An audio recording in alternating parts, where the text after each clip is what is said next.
Assalamualaikum dan selamat sejahtera.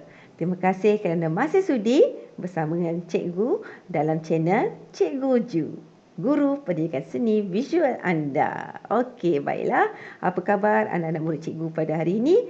Cikgu harap semuanya sihat-sihat dan sentiasa bersemangat untuk meneruskan PDPC kita pada hari ini. Baiklah, pada hari ini Cikgu akan menerangkan tentang tajuk. Apa tu? Tajuk bahasa seni visual. Apa yang dikatakan dengan bahasa seni visual? Bahasa seni visual terbahagi kepada dua, iaitu unsur seni dan juga prinsip rekaan. Elemen yang terdapat dalam unsur seni ialah seperti garisan, rupa, bentuk, jalinan, ruang dan warna. Prinsip rekaan pula terdiri daripada harmoni, kontra, penegasan, kepelbagaian, imbangan, kesatuan serta irama dan pergerakan. Penggunaan bahasa seni visual yang tepat mampu menghasilkan karya seni visual yang menarik, mempunyai nilai estetik yang tinggi dan nilai komersial serta dapat menghayati karya seni dengan lebih mendalam.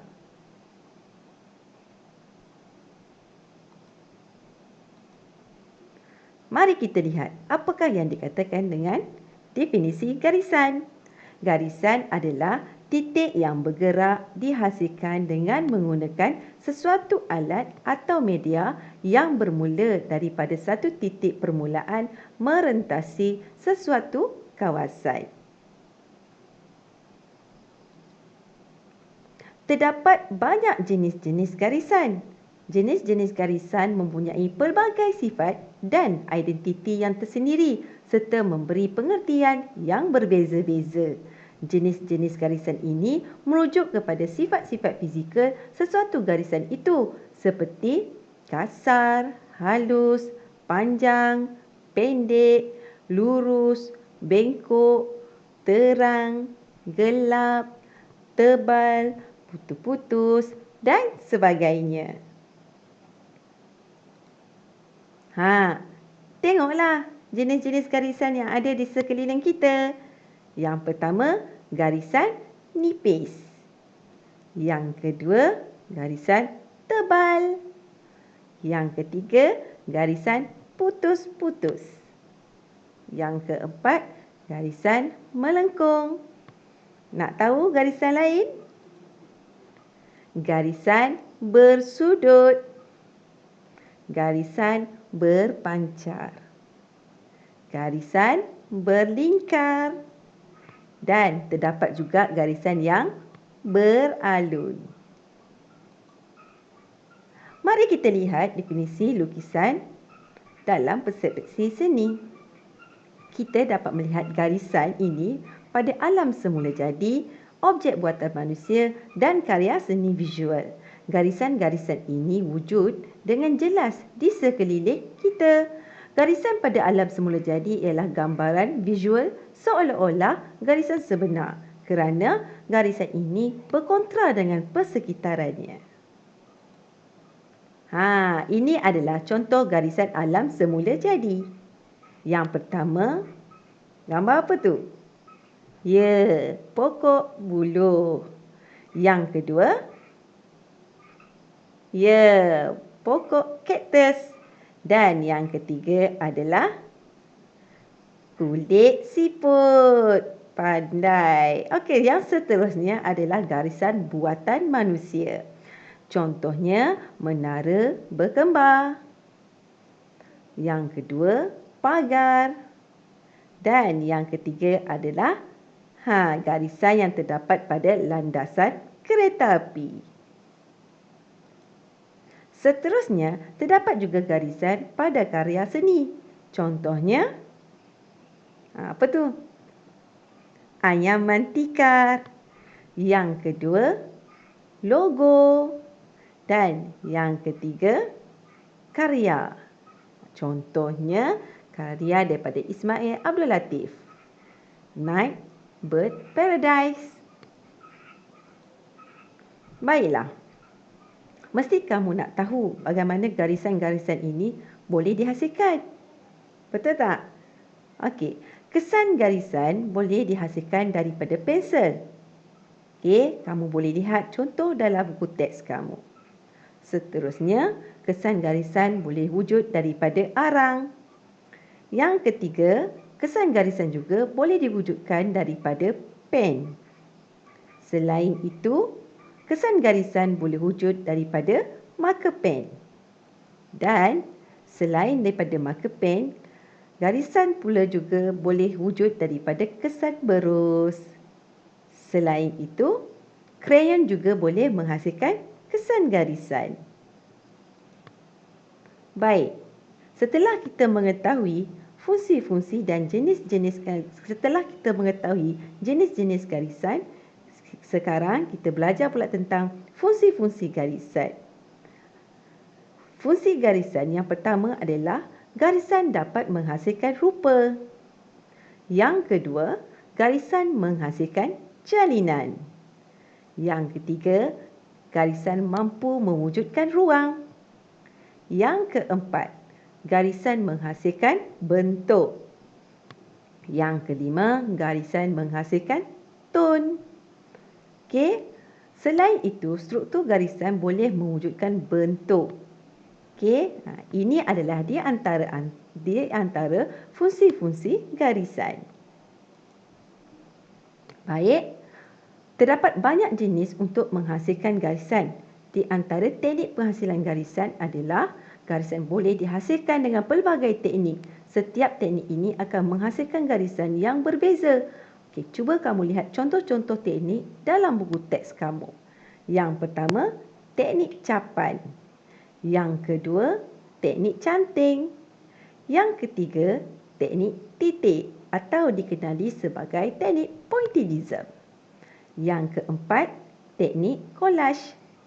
Yang kelima, teknik jalinan. Dan yang seterusnya adalah teknik anyaman. Baiklah, setelah kamu ketahui tentang fungsi garisan dan jenis-jenis garisan, kamu perlu lengkapkan latihan formatif yang telah cikgu sediakan. Kamu boleh merujuk buku teks muka surat 26. Okey, cikgu bacakan soalannya. Yang pertama, nyatakan sifat-sifat garisan berikut.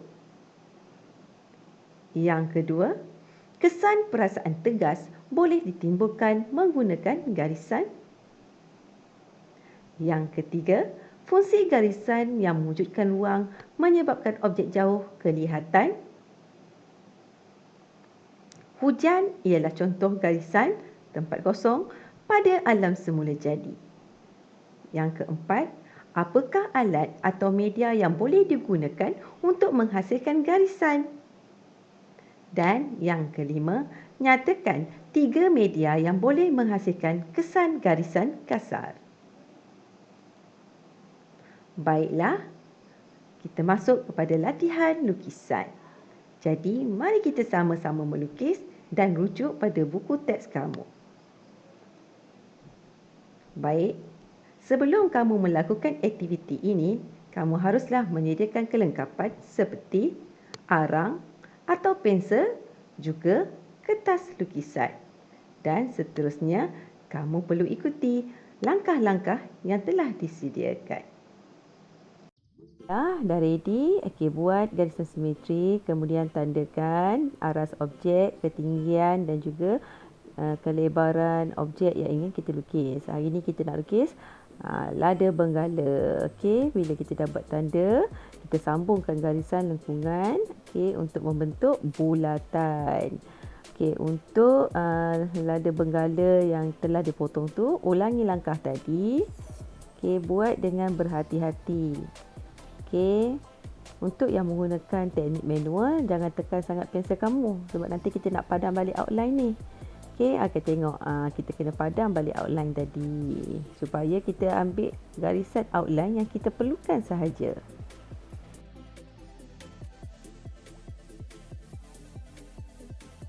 Okey, lepas dah dapat garisan outline yang kita perlu tu, okey, lepas ni kita perlu detailkan lakaran kita tu. Okey, kena tiru objek asal. Okey, kita kena tengok buku teks.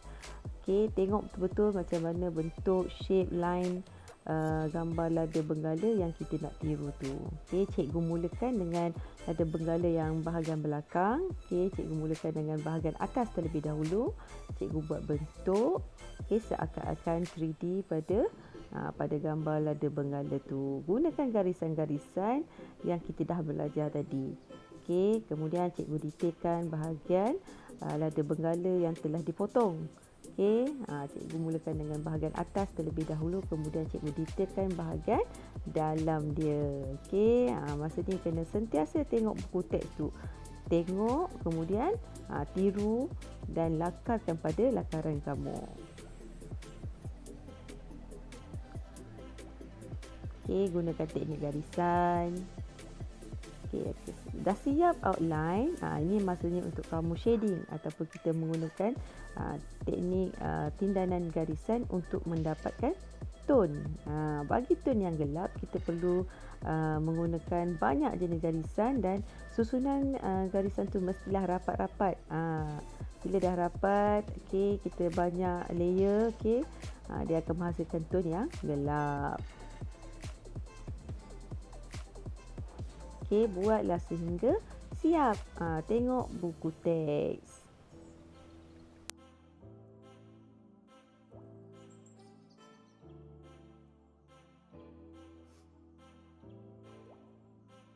Okey, teruskan shading kamu punya lakaran.